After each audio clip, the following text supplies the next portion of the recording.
자, 이제 우리 책의 531페이지 감정평가 방법에서 그 뒷장 가볼래요? 532페이지. 핵심 정리가 있을 거예요. 자, 지금 하고 있는 거 이겁니다. 이 건물 가격을 실제 측정해주는 기법이 있어요. 크게 세 가지 방식이 있거든요. 자, 제일 먼저 봐보세요, 이제. 이 건물을 짓는 건축비가 있어.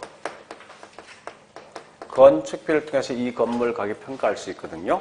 건물 짓는 건축 같은 원가예요, 원가. 그래서 원가 방식을 쓴답니다. 두 번째 방식은 우리 보통 이런 거 알고 있죠. 자기 집에 있는 집값 대충 알고 있죠. 이렇게 알고 있는 거 아닙니까? 옆집에서 매매된 게 5억이면 내 물건도 5억이죠. 보통 이렇게 판단한다, 그죠? 이와 같이 옆집에 있는 물건과 내 물건 서로 비교해서 내 건물 가격 파악한다. 이게 비교 방식이에요. 세 번째, 이 건물을 갖다 임대 등을 주면 나오는 수익이 있지. 그 수익이 높고 적음에 따라 이 건물 가격 달라지겠다, 그죠? 그래서 수익을 통해서 이 건물 가격을 평가할 수 있다는 거예요. 이런 걸 다른 말로 수익 방식입니다. 자, 우리 아파트 분양받을 때 보통 뭐합니까? 아파트 건물 짓는 건축비를 통해서 분양받는 거예요. 곧 그게 원가 방식, 옆집과 비교한다, 비교 방식. 그다음 뭐 있습니까? 임대주에서 나오는 수익을 통해서 한다 해서 수익 방식이에요. 그러면 자, 지금 하고 있는 게 우리 감정평가요. 감정평가인데 크게 방식이 몇 개 있습니까? 하나, 둘, 세 개지. 이걸 뭐라 한다고? 감정평가 3방식을 쓴다고. 그런데 이때 보니까 각각에 있는 방식들마다 항상 감정평가에서는 이 건물에 대한 가격만 평가해 주는 게 아니란 말이에요, 이게. 가격과 임료를 갖다 둘 다 측정할 수 있거든요. 중요한 건 가격과 임료를 갖다 평가할 때 요 뒤에 들어올 수 있는 용어를 어떤 용어 쓸 것인가 이게 분명히 중요하다고. 자, 일단 원가 방식에서 가격 구한다 이걸 뭐라 쓰는가 하면 원가법이라는 용어를 쓴답니다. 원가 방식에서 임료 구한다 이게 무슨 법인가 하면 적산법. 이 적자는 더할 적자, 쌓을 적자 이거는. 그 다음에 비교 방식에서 가격 구한다 이게 뭔가 하면 옆집에서 거래된 매매된 사례를 비교해서 내 물건 가격한다 해서 거래 사례 비교법 쓴다고. 자, 임료는요, 옆집에서 임대 놓았던 사례로 비교합니다 해서 임대 사례 비교법입니다. 그 다음에 수익 방식 가격 구한다 이게 다른 말로 수익 환원법이라 쓴답니다. 환원법. 수익 방식 임료 구한다 이게 수익 분석법이란 용어를 써요. 우리 가끔 문제 보면요, 요걸 싹 배워요. 뭐 더 갈래? 상관없이 이렇게. 이런 것도 시험 종종 나오게 돼 있으니까 좀 기억하셔야 돼. 이 제목 자체를 가지고. 그러면 자, 평가는 크게 세 가지 방식이 있는데 방법이 총 몇 개 있습니까? 하나, 둘, 셋, 넷, 6개지. 그죠? 요걸로 묶어서 감정평가 3방식 6방법을 용습니다. 자, 그러면 보세요. 계속 보세요. 자, 이때 보니까 우리 감정평가사가 이 각각의 방식을 통해서 이 물건 가격을 했으면 설마 평가 보고서에 아주 있죠. 길게 원가 방식에서 원가법에 산출된 가격이 얼마라고 이 긴 글자 안 쓴다고. 이걸 줄여서 압축해 쓴 용어가 있어. 그런 걸 우리 뭐라 하는가 하면 시산 가격 또는 시산 임료. 임료면 시산 임료고 가격이면 시산 가격입니다. 시자는 시험한다는 거야. 그러니까 시범적으로 계산되어진 가격이야. 말 그대로. 그래서 원가 방식에서 원가법을 통해 산출된 시산 가격을 뭐라 하냐고. 이게 적산 가격.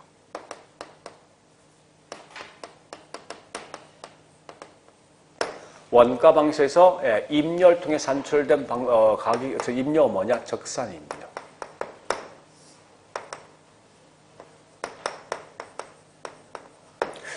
그 다음에 거래 사례 비교해 산출된 가격을 뭐라는가 하면요. 옆집에서 매매된 게 5억이니까 그걸 유추해서 내 부동산 가격에 대해서 유추 가격. 옆집에 매매된 거와 비교해서 준한대서 비준 가격이라고. 자, 임료도 뭐요? 저기 있는 비준 또는 유추 임료 쓰면 되겠다. 그죠? 수익 방식을 통해서 가격을 구했다. 이게 수익 가격입니다. 용어 자체가. 임료 구했다. 이게 수익 임료라고 씁니다. 자, 중요한 건 물어보자고 이제. 우리 학원 건물이 있죠. 똑같은 이 건물 가지고 여기 있는 원가법, 거래사례 비교법, 수익하는 법을 통해 평가하면 항상 세 가지 방식을 통해 항상 똑같은 가격이 나오겠습니까? 이게 지금 중요한 거예요.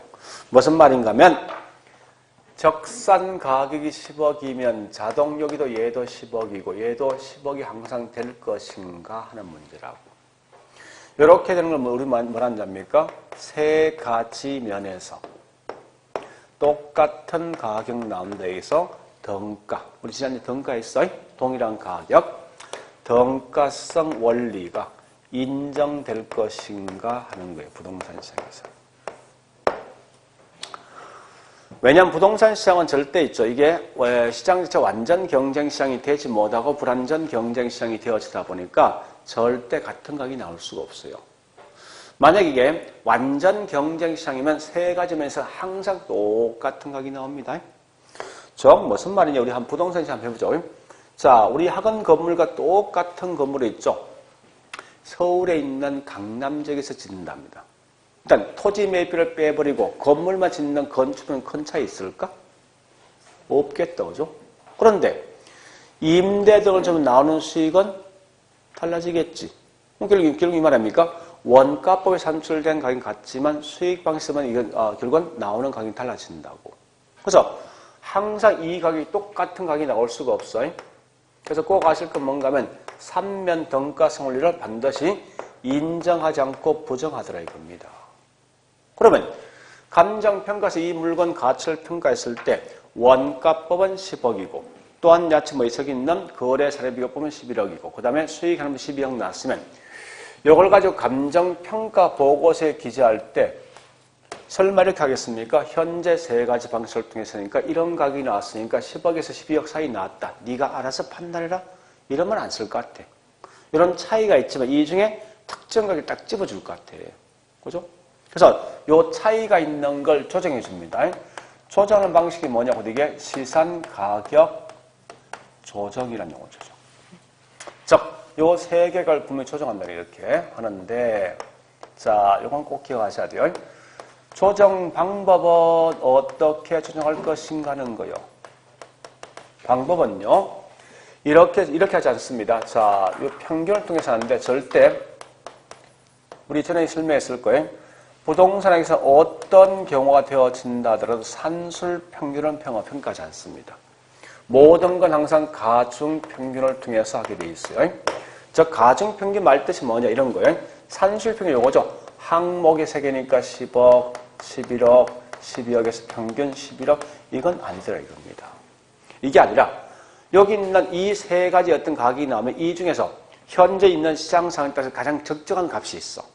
그러니까 가장 잘 맞는 값이 있다고. 해보면 이렇게 나온다죠. 자, 이런 거요. 만약 현재 10억 있고 11억 있고 12억 있으면요. 현재 이 원주시에 보니까 어떤 시장 상황을 봤을 때 좀 정확한 게 원가가 좀 정확하더라 이겁니다. 그래서 얘한테 가중값을 60% 주는 거예요.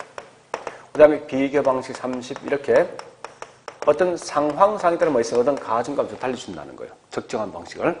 하면 이 값이 뭐 있습니까? 6억 나오지? 얘가 이 3억 3천 나오죠? 얘가 1억 2천 나오지 않습니까? 따라서 이 건물은 10억 5천이다. 이렇게 값을 도출해 준다고. 이게 가중평균이야. 이렇게 도출되어진 이 값이 뭐냐? 이게 마지막에 감정평가 보고서에 기재할 최종적인 가격이라고.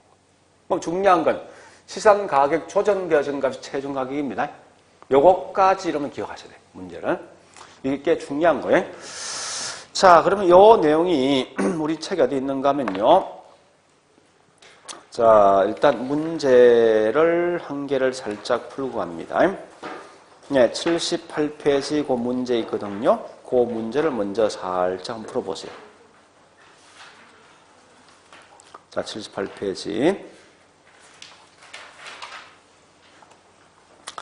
1번 문제 있는데 그 내용을 다는 보지 말고 있죠. 몇몇 개 중요한 거 보시면 될 거예요.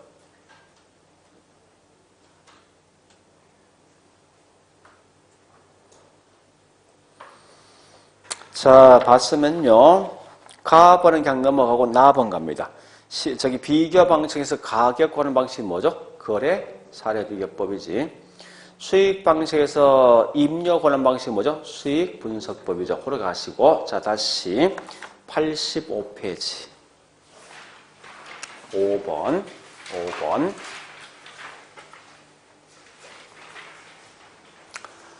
자, 5번 보니까 시장 가격 추정에 대한 설명인데 1번 읽어보시고 얘는 중요한 게 1번, 2번, 그 다음에 4번. 이건 무조건 기억하세요. 1, 2, 4번.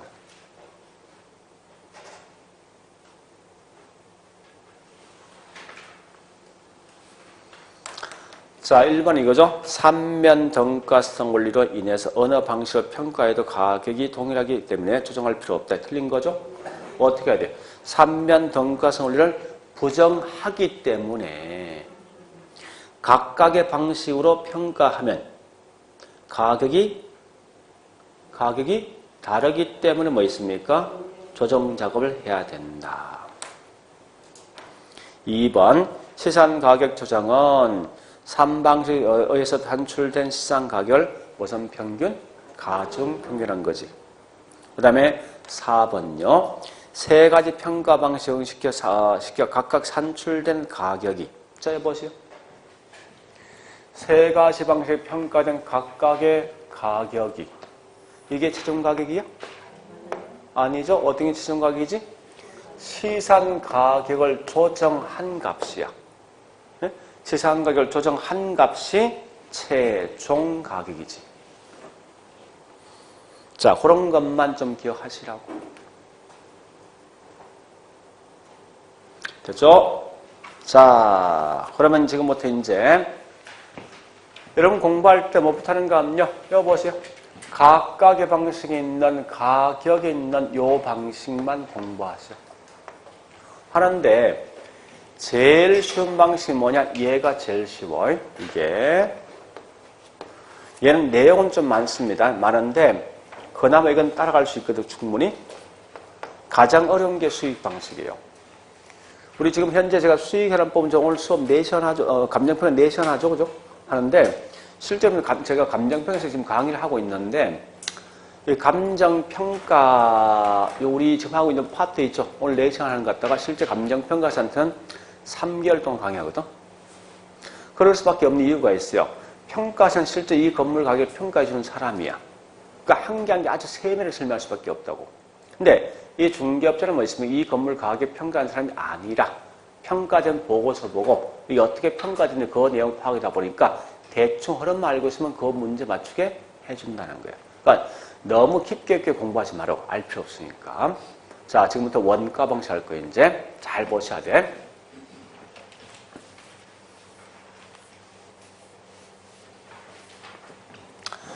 자, 원가 방식이 뭐예요? 말뜻이. 원가란 말뜻이 뭐냐고. 예?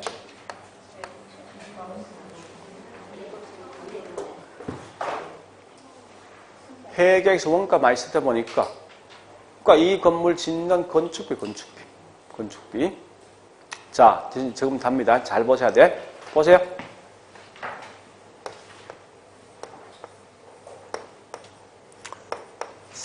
상가 건물, 사무실 건물 8층짜리요. 얘가 지어진 지 얼마 됐는가 하면요. 자, 요게 2015년도에 지어졌어요.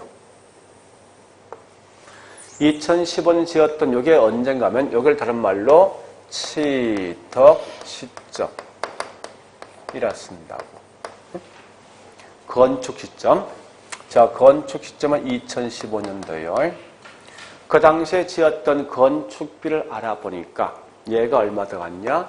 100억. 100억이 들어갔어. 자, 그런데 요 2018년도 현재 요때 이 건물 가격이 얼마 될 것인가? 요 가격을 좀 파악할 목적이에요. 가격을 얼마 될 그 파악할 목적인데 2018년도 뭐죠? 평가해주는 시점이지? 이게 무슨 시점이라고? 항상 감정 평가 시점 무조건 기준 시점이야. 절대 현재 시점 용어 없어요. 가끔은 시작 장난치면 현재 시점 용어를 항상 장난친다고. 그 말 쓰는 순간 다 틀린 질문이야. 그래서 아까 이제 기준이 된 시점은 과거가 될 수도 있고 현재 될 수도 있고 미래 될 수 있어요. 그래서 기준 시점이 2018년도예요. 이때 이 건물 가격이 얼마 될 것인가 파악할 목적이에요. 그런데 잘 보자고. 2015년도에 지었던 요 가격이 있지. 우리 이런 가격을 뭐라 하는지 압니까? 이게 취득 가격. 그럼 같은 말이 뭔지 압니까? 장부 가격이라는 용어를 쓴다 쓸 때. 그러면 이 장부 가격이 있는데 벌써 3년 경과된 거지. 그죠? 3년 경과된 감가가 분명히 되겠다죠. 감가가. 그렇지 않습니까? 감가가 얼마 되는가 하면 여기 감가 일단 인위적으로 20%가 감가가 된다 할게. 예를 들어서 3년 경과된 게. 얘는 얼마 감가된 거예요? 25 감가된 거지. 따라서 이때 이 건물 가격이 얼마요? 요 가격을 우리 뭐란다면 이게 적산 가격이야. 모든 걸 다 쌓은 거야. 다 대한 거야, 이게. 대했단 말은 거기에 플러스 마이너스 다 포함된 거예요. 그래서 모든 걸 다 있습니까? 쌓는다, 더한다 해서 이게 적산에 산출된 가격, 적산 가격이라고. 자, 그런데 중요한 게 있어요. 절대 있지. 이렇게 되면 가장 큰 맹점이 있어, 이게. 어떤 맹점이 있는가 하면요. 이 말이 맞으면 내가 5년 전에 아파트를 5억에 분양받았거든. 받으면 지금 팔면 절대 5억 이상 주고 팔면 안 돼. 이 말 논리 간다면. 그죠? 근데 실상은 뭐 있으면 보니까 6억, 7억 주고 팔 수 있지. 얘가 벌써 모순이 있다는 거야, 이게. 그렇게 하지 말고 어떻게 하는가 하면요. 자, 2018년도에 8년도 지금 저기 평가 시점인데 이때 과거와 똑같은 자재, 똑같은 기법을 통해서 현재 다시 만들어낸다고. 만들어보면 만드는 건축비 같을까 이거? 다를까요? 현재 다시 만들어보니까 이 건축비가 150억이 들어간대요. 자, 이걸 이제 번역하셔야 돼. 2018년도에 다시 제야 만든다, 조달, 비용이다, 원가. 다시 만드는 비용 갖다가 일본식 용어에선 재조달하는 것입니다. 이거 자꾸 암기하지 말고 우리말 번역하시라고. 다시 만드는 비용이라고 그냥 그대로 쓰면. 여긴 감가되지? 몇 프로? 얼마 감가되는 거예요? 30억이지? 여기서 산출된 적산가 얼마인지? 120억이지. 자, 이거 한번 따져보자고. 그러면 내가 처음에 살 때 얼마 주고 산 거예요? 100억이 했지. 지금 얼마 주고 팔 수 있어? 이게 더 현실적 같은데? 아까 했던 거 말입니까? 5년 전에 5억에 분양받은 걸 지금 7억에 팔 수 있지. 이게 훨씬 합리적 아니에요? 현실적으로 봤을 때. 그래서 이때 중요한 거는 이걸 좀 구분하셔야 돼요. 이와 같이 평가해주는 기법, 이게 뭐냐? 회계학에서는 이렇게 평가하더라는 거예요. 근데 감정평가시 이건 모순이 있는 결과 이렇게 평가하지 말고 이렇게 평가한답니다. 평가 방식입니다. 그 제일 큰 게 요거 차이지. 그지? 실제 지었던 건축비를 쓸래? 아니면 기준 시점에 다시 만드는 비용을 쓸래? 차이가 가장 크다고.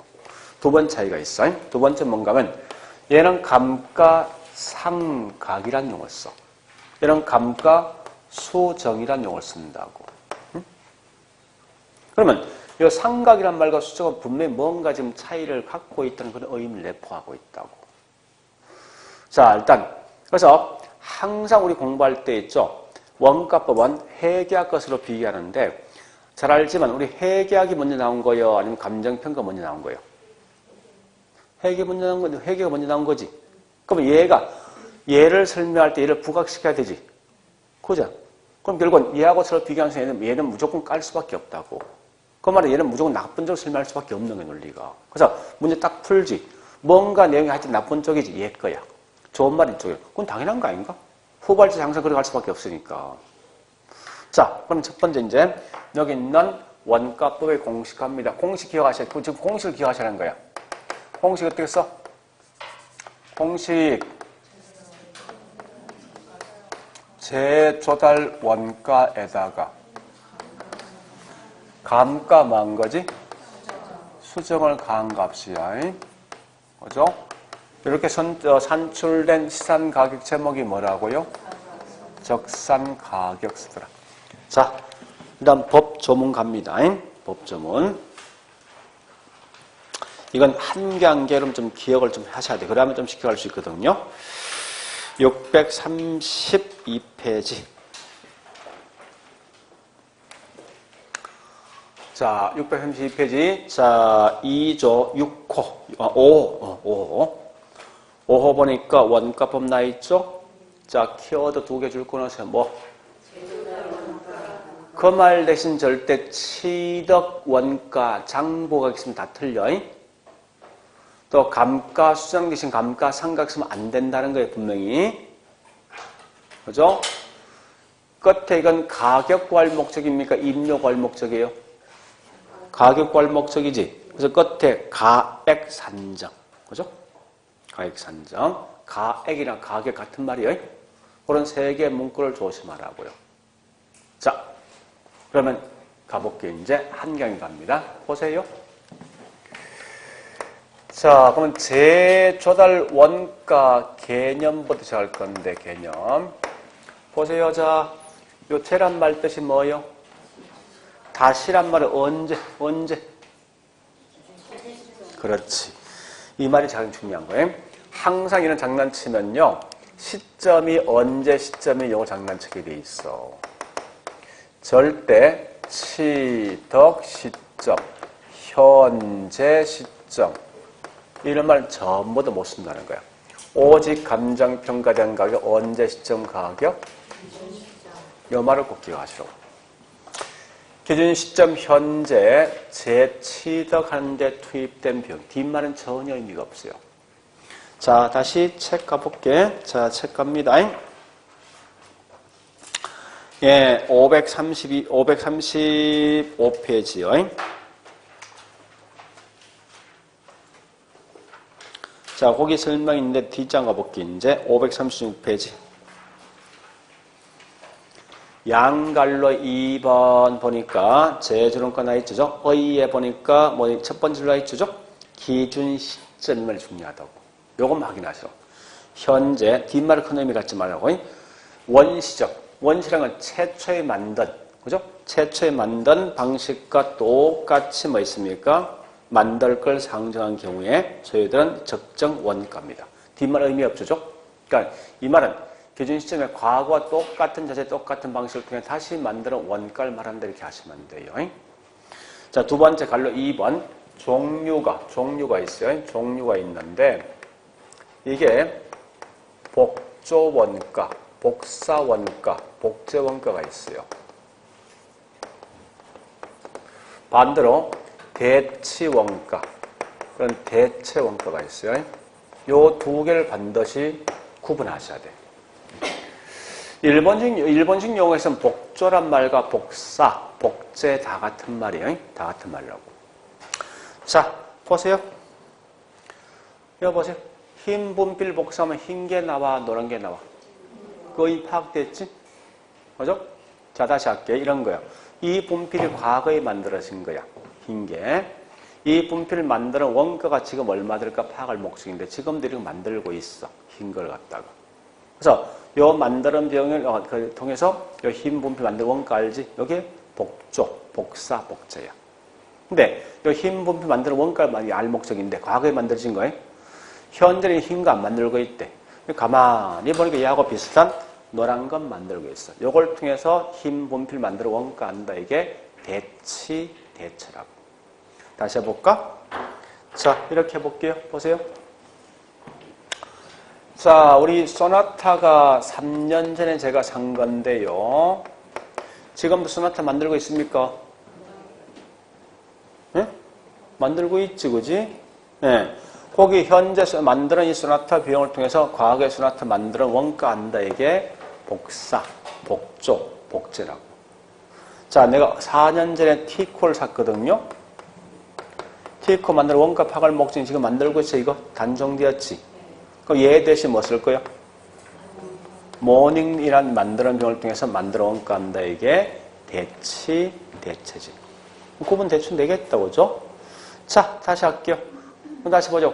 우리 학원 건물이 6개월 전에 만들어진 건물이에요. 그때 쓰던 똑같은 자재가 지금도 시장에 살 수가 있지. 아니, 여기 형광등 있지. 이 형광등 시장에 살 수 있어, 없어? 똑같은 거. 있죠. 이게 뭐야? 이게 복사야? 아니면 저기 대치야? 복사지. 똑같은 걸 산 거 아니야. 그죠? 그래서 동일한 자재를 통해서 그 건물 짓는 비용 산출한다. 이게 복조, 복사원 거고. 다시 우리 학원 건물이 보니까 50년 전에 지었던 건물이야. 50년 전에. 그때 쓰던 자재가 지금 있겠습니까? 없을 것 같아요. 뭐 걔하고 비슷한 최신식 자재를 통해서 이 건물 만드는 원가 한다. 이게 대치. 이렇게 하시면 돼요. 그러면 비록 얘는요, 이 개념 자체를 묻거든 사실 설명 꽤 많거든요. 뭐 설명인데 혹시 이 개념 묻거든요. 무조건 복조라는 것은 동일한 자재, 동일한 이 물건인데 이거 보지 말고 있죠. 요거 마시면 돼. 대치 원가는 원래 대치란 말 뜻은 뭐야? 동일한 효용을 갖고 있는 물건이라고. 그래서 무조건 대치를 항상 이 말 나와야 돼. 효용이란 말 나오면 이건 무조건 대치 원가야. 거꾸로 효용이란 말이 없지. 없으면 좀 더 이건 뭐 있습니까? 복조 원가를 생각하시면 돼. 물론 얘는 원래는 뭐 있습니까? 사실은 물리적 측면. 물리란 뭐야? 물건 같은 거지. 그죠? 물리적 측면을 말하는데 물리적 측면에 목숨 걸지 말고 효용이란 말이 있냐 없냐 이건 확인하시라고 문제 풀 때. 그래서 동일한 효용이 있으면 이건 대치 원가, 없으면 저기 있는 복조 원가 생각하시면 돼요. 그리고 이 감가라는 것도 있죠. 감가라는 것도 좀 이따 제가 하겠지만 감가라는 것도 여기 있는 복조 원가는 물리 감가, 기능 감가, 경제 감가 모두가 되지만 대치 원가는 물리 감가와 그 다음에 경제 감가만 되는 거지 절대는 뭐 있습니까? 기능적 감가를 할 수 없습니다. 지금 그냥 넘어갈 거예요. 지금 단지 요것만 기억하세요. 기능적 감가 안 된다는 것만 기억하시오. 항상 얘는 요거 시험 내게 돼 있으니까. 그래서 비교했을 때 대치 원가는 효용이란 말 나오고 또한 야채 뭐 있으면 얘는 절대 기능적 감가 안 된다 이거 생각하시라고. 지금 그냥 넘어갈 거예요. 이거는. 그 다음 세 번째 보니까요. 그러면 자 일단 여기까지 했으면 책 바로 가죠. 자 책에 보니까 제조단원가에 대한 종류 책 보세요. 책에 536페이지. 동그라미 1번 보니까 이 복조원가 나와 있죠. 한번 읽어볼게. 대상 부동산과 동일 또는 유사한 재료에서 부동산에 복조한 비용이다. 그래서 쭉쭉쭉 설명되어 있는데 예. 그래 보시고 그러면 얘는 뭐 있습니까? 옆에 써놓으세요. 예. 자, 밑에 있네. 동그라미 3번에 기억번 나와 있지. 복조원가는 무슨 측면? 물리 측면이요. 자, 동그라미 2번 다시 대치 원가는 자 쭉 있는데 우리 거기 있는 설명 중에 뭐 있습니까? 동일한 유용성. 이 말부터 정확하면 동일한 효용 써야 돼. 대상 부동산과 동일한 효용을 갖는. 효용, 유용성 같은 말이에요. 보통 유용성도 효용성이 되어 있거든. 정확한 말은. 효용을 갖는 부동산을 최신의 재료와 디자인에 의해서 신축된 비용인데 그래 보시고 그래서 밑에 동그라미 3번에 기억번이 있지. 대치는 무슨 측면? 효용적 측면 나와 있어. 그거 아시면 돼. 그리고 네, 일단 그것까지만 내용을 정리하시고 우측 가볼게. 우측에서 자 니얼번 줄거놓고 니얼번 대치 원가로 산정될 땐 감정평가에서 절대 기능적 감가 행하지 않는다. 그 말 기억하시고요. 자, 그 다음 자 세 번째 갑니다. 보세요. 그럼 이 건물 짓는 건축비는 누가 짓는 걸 근거로 할 것인가? 기준이 누구냐? 이게 중요하다고. 자, 물어보자고요. 일반인들끼리 건물 지었을 때 각각 건물 짓는 건축비에 오차 크기하고 전문가끼리 지었을 때 건축비에 오차 크기 누가 더 적습니까? 전문가지. 그러니까 당연히 이건 뭐예요? 당연히 건물 짓는 건 전문가한테 도급 건축을 줄 걸 전제한다 항상. 이건 꼭 아셔야 돼.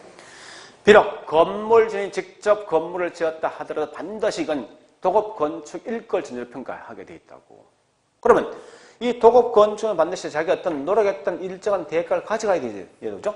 가져가는데 이게 무슨 대가인지 압니까? 이걸 다른 말로 개발 이윤. 또는 적정 이윤. 이윤이 뭐 있습니까? 존재한다는 거예요. 이건 누구 몫이면 결국은 도급 건축업체 몫이야. 그러면 이 건물 짓는 비용 어떻게 산출하는지 압니까? 이렇게 산출합니다. 자, 이 건물을 짓는데 우리 건축비는 정상적인 건축비가 중요합니까? 아니면 비정상적인 건축비 중요합니까? 그죠? 표준적 건설비에다가 그 다음에 부대 비용. 부대 비용이 뭐냐? 우리 인하가 내는 비용이 있죠? 그런 비용 말한답니다. 이때 표준적 건설비에는요, 뭐가 포함되어 있는가 하면 순수하게 이 건물 짓기에 투입된 비용, 직접 비용. 그 다음에 내가 어떤 사무실 등을 갖고 해서 운영하면 간접 비용이 있죠. 그 다음 뭐가 있는가 하면 도급 건축업체 목도 있어야 되죠. 이런 게 뭐냐? 적정 이윤도 포함되어 있습니다. 이 공식 다 할 필요 없어요. 다음 할 것은 여기 중요하죠. 무슨 말이에요? 우리 항상 도급 건축업자의 몫인 적정 이윤도 제 조달원가 속에 포함한단 말만 알고 있습니다. 자, 그러면 우리 책에 있는 내용 가볼게 이제. 책의 537페이지 갈로 3번에 동그라미 1번 원칙을 읽어볼게. 자, 이래서 나왔죠? 자가건설이든 도급건설이든 불문하고 무조건 뭐에 따라간다? 도급건설에서 건설에 한 경우에 준한다. 자, 그래 보시고 또 읽어볼게요. 수급자는 도급자에 대해서 즉시 사용 가능한 상태에 인도할 것을 전제로 하여 표준적 건설비와 도급인이 따로 이 지불할 수 있는 통상 부대 비용을 가산해서 제대로 거 산출한다. 그 말 뜻이 뭔가 이게 중요합니다.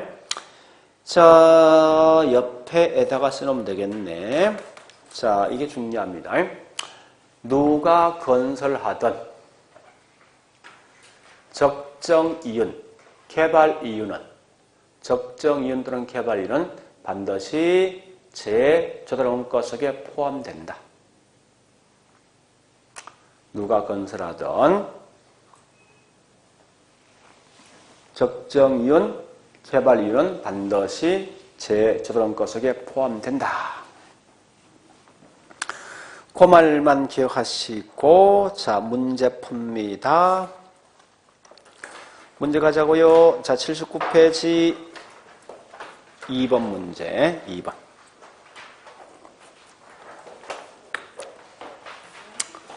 79페이지 2번 문제 풀어보시죠.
자, 해볼게, 이제. 거기 있는 2번, 1번 가보겠습니다. 제 초등학교는 언제 시점? 항상 따라가라고 그냥. 기준 시점 현재 건축물의 신축하는데 줘야 되는 비용이죠. 자, 2번 가보겠습니다. 항상 기준이 누구? 도급건설이지. 자, 3번 대치 원가는 읽어볼게요. 쭉 있는 사실 뭐가 중요합니까? 기능적 감가할 필요 없는 거지. 물리적 감가는 해. 물리와 경제 감가는 하지만 기능 감가하지 않는 데 가시고요. 4번은 뭐 핵심이 거죠. 제조원가승은 반드시 수급인의 적정 이유는 포함해야 된다고죠. 자, 5번 가볼까? 5번 보니까 복제원가인데 뒤에 효용 나 있잖아. 효용은 누구 거요? 대체원가지.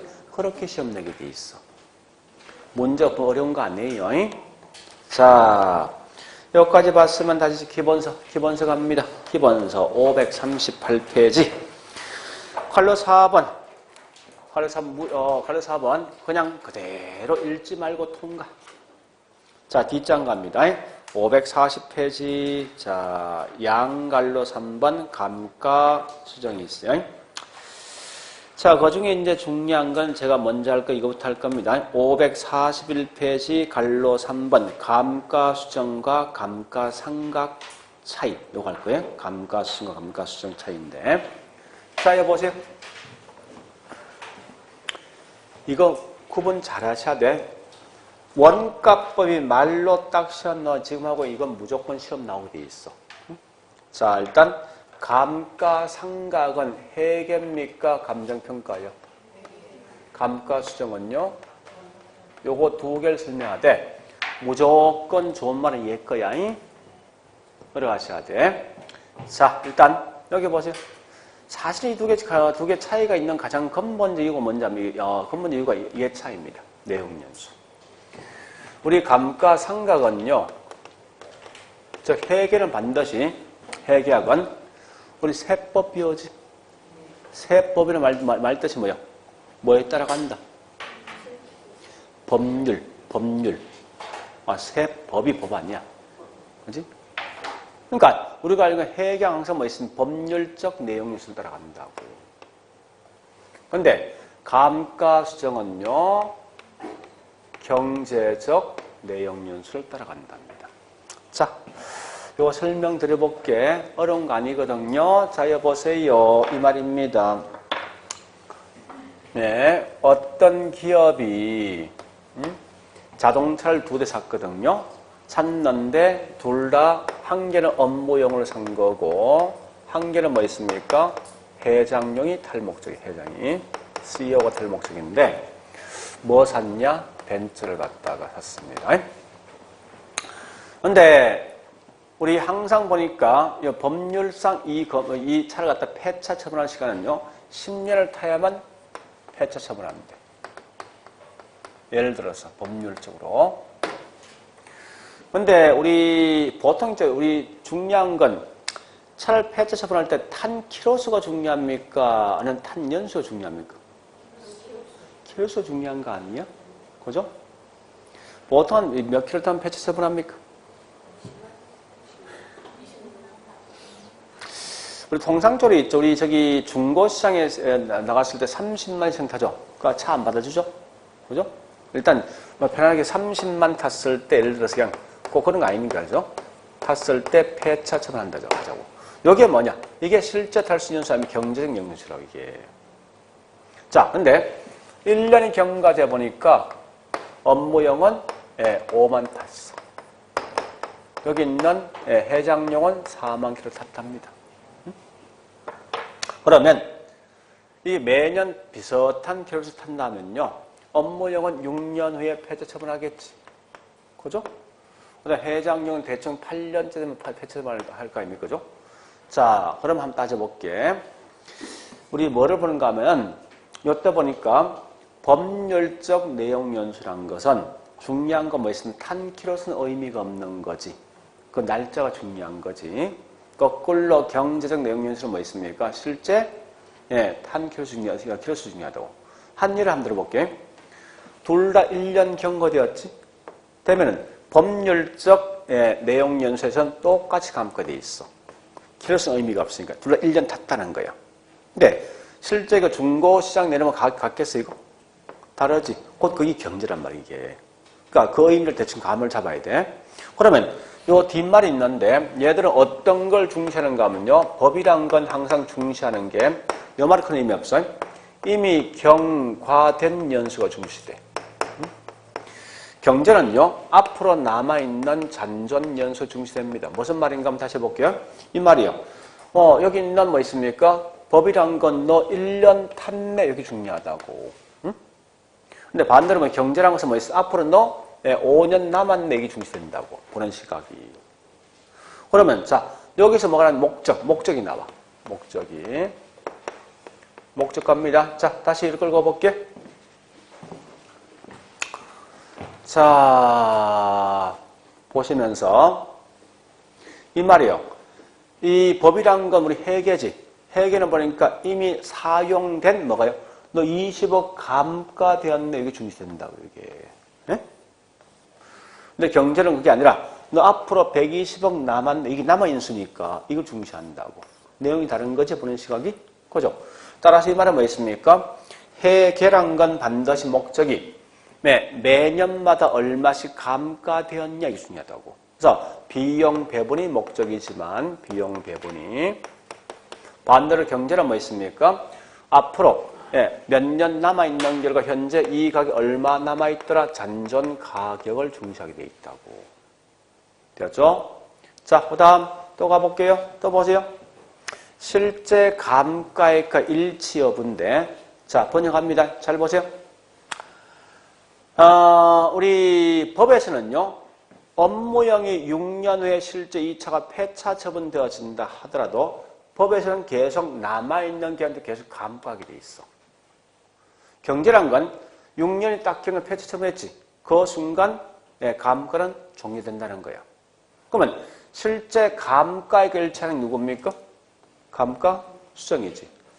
법이란 건 중간에 물건 등이 멸실, 소멸되어진다 하더라도 법률상 계속 남아있는 기한도 계속 감가되어 있다고. 그런 결과 얘는 실제 감가액 일치하지 않는 거야. 자, 또 뭐가 있는가 하면 이 말입니다. 관찰 감가라는 것은 평가사 네가 와서 한 개 한 개 관찰 확인해서 하자가 있는 만큼 감가라는 거야. 내용 자체가. 그러면 자 우리 법이란 건 굳이 와서 이 자동차 탄 키로수 확인할 필요 있어 이거? 법 없잖아. 그냥 책상머리에 딱 앉아서 뭐 날짜만 따박따박 계산하면 돼. 근데 이 경제는 뭐 중요한 게 날짜가 중요합니까? 키로수 중요합니까? 그래서 와서 반드시 확인해야 되지. 그죠? 확인한다고 이게 관찰한다는 거예요. 그래서 관찰 감가 인정되는 게 감가 수정. 인정되지 않는 게 감가 상각이야. 그러니까 좋은 말은 얘다고. 나쁜 짓을 할 수밖에 없다는 거야. 자, 기초. 기초 한 개 더 남았어. 자, 기초. 한 번 더 끌고 가볼게. 자, 보자고. 자, 우리 지금 쓰고 있는 여기 기초에 보니까요. 기초에. 회계는요. 회계는. 자, 보세요. 회계는 얼마를 가지고 감가하니까 20억 감가되었어? 100억이지? 그지? 감정평가를 얼마 가지고 감가하니까 30억 감가되었습니까? 이게 기초 아니야? 이게. 그러니까 회계는 기초가 뭔데? 취득 또는 장부상 가격이고 감정평가는 뭐 있습니까? 재정원가 기초주죠. 이렇게 내용을 정리하시면 돼. 그래서 감가상각은 취득 가격 또는 장부 가격이 기초가 되겠지만 거꾸로 감가 수정은 뭐 있습니까? 재조달 원가가 뭐가 되겠습니까? 이게 기초가 된다고 보시면 돼. 요거 정리하셔야 돼. 분명히. 자, 일단 여기까지 했으면요. 그 다음에 여기 보세요. 이제 상각과 수정 이런 차이가 있네라고 판단했어. 이제 하면 그 다음 뭐 있습니까? 내가 실제 와서 이제 실제 와서 이 건물에 어디가 하자가 있느냐? 감가 요인을 갖다 뭐 하겠습니까? 찾아봐야 되지. 감가인 분산하는 방식 크게 세 가지 방식이 있어요. 아까 했던 무슨 감가 있습니까? 이 건물의 자체에 대한 문제인 물리적 감가. 이 건물의 내부상 문제 있는 무슨 감가? 기능 감가. 이 건물에 뭐 있습니까? 건물과 외부 환경과의 이 관계, 경제감가죠. 얘는 항상 물으면 어떠한 예가 어디 속에 포함될 묻는 거예요. 아마 이미 제가 설명했죠. 물리란 건 금방 알 수 있어요. 이 물리란 것은 이 건물의 껍데기야. 마모. 자, 책 가볼게. 자, 책에 보니까 540페이지. 540페이지. 예, 거기 있는 갈로 2번 감가윤 있지. 물리감가 굳이 암기하지 말고 있지. 물리감가에서 예, 기억의 손모, 소모죠. 파손, 마모, 뒤에 밑에 스티커번의 손상, 리얼문 노후와 같은 게 있죠. 대충 감 잡을 수 있겠죠. 자, 중요한 건 밑에 이 기능적한 감가는 참 고마운 거예요. 왜 그런가 하면요. 실제 기능적 감가에 대한 예가 굉장히 많은데 전공 서적에는 요것밖에 없어. 딱 세 개. 기억, 건물과 부재, 부적어. 리얼 묶어서 설비, 설계, 분량이거든요. 그죠? 그 다음에 디귿번에 뭐 있습니까? 형이 오래된 거야. 구식. 신형이 아니라 구식입니다. 그래서 형의 구식 네 개죠. 요거 하시면 돼. 요것만 기능적 감가요. 자, 우측 가볼까? 예, 3번에 있는 경제 감가란 것은 나 있지만, 예, 거기 뭐 있습니까? 외부 환경이죠. 기억의 지역, 리언번의 환경, 디귿번에 뭐 시장 나 있지 않습니까? 이런 게 전부 다 예, 경제 감가 속에 포함되어 있습니다. 밑에 갈로 2번 있죠. 감가수정과 감가상각에 대한 차이 있는데, 자, 거기 좀 기억할 거. 목적, 그 다음에 내용연수, 그 다음에 밑에 있는 방법이 있죠. 있는데 칠판에 있는 요것까지만 지금 칠판에 있는 것까지만 하시면 안 돼요, 여러분들이. 자, 일단 고려 봤으면요. 그 다음에 예, 그 다음 마지막 이제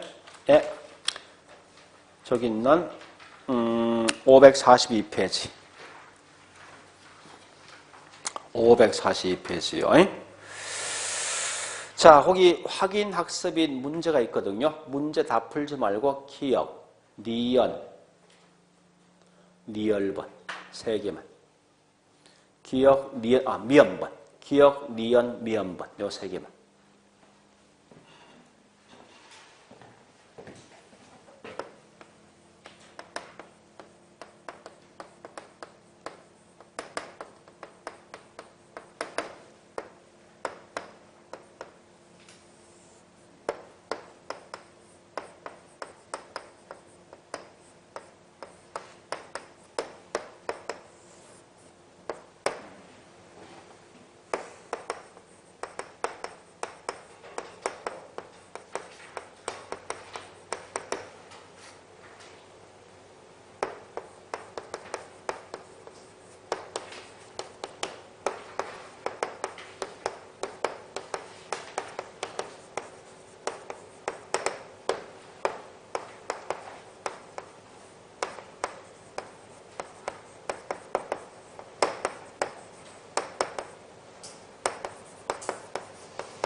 자, 가볼게요. 자, 기억번 갑니다.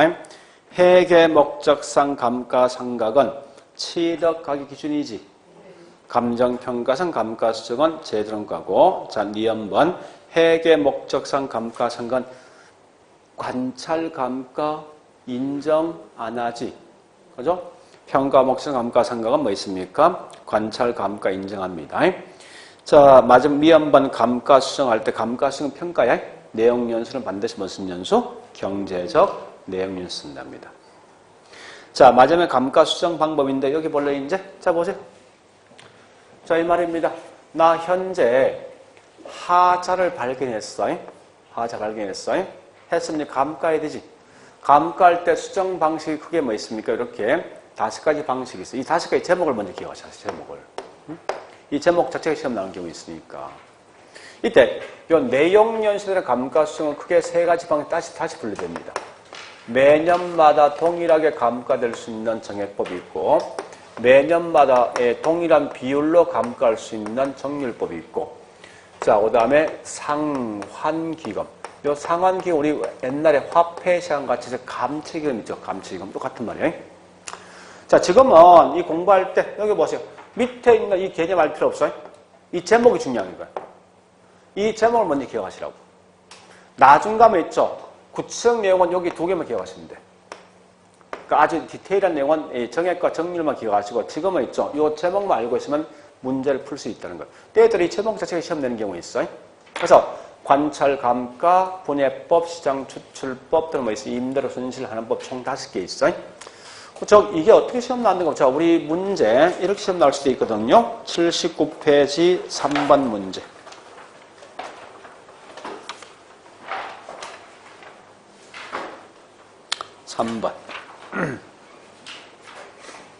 그냥 단순하게 그래 시험 나올 수도 있어요. 물론 좀 틀린 건 5번 잔여법이지만, 그러니까 이렇게 내용 내는 경우 종종 있으니까 이 제목을 먼저 기억하시라는 거예요. 그래서 우리 이런 참고로 내용 연습 먼저 합니까? 자, 해보세요. 요거 몇 년 경과되었지? 몇 년? 3년 경과됐지? 3년 경과된 만큼 감가는 이게 내용 연수라고. 그 내용 연수에 다시 크게 세 가지 방식이거든요. 정액과 정률, 상환이 있다는 건데, 나중에 가면 제가 정액과 정률만 딱 비교할 거예요. 자, 여기까지가 원가법. 그러니까 내용을 딱딱 분리시켜보라고 이렇게. 하면은 사실 내용 얼마 안 돼, 이거. 자, 걸어보시고, 우리 기본세는요, 542페이지 있는데, 이거 지금 보려고 생각하지 마시고 그냥 넘어가셔. 그대로. 자, 걸어보시고 좀 쉬었다가 550페이지 비교 방식이 있는 내용 할게요.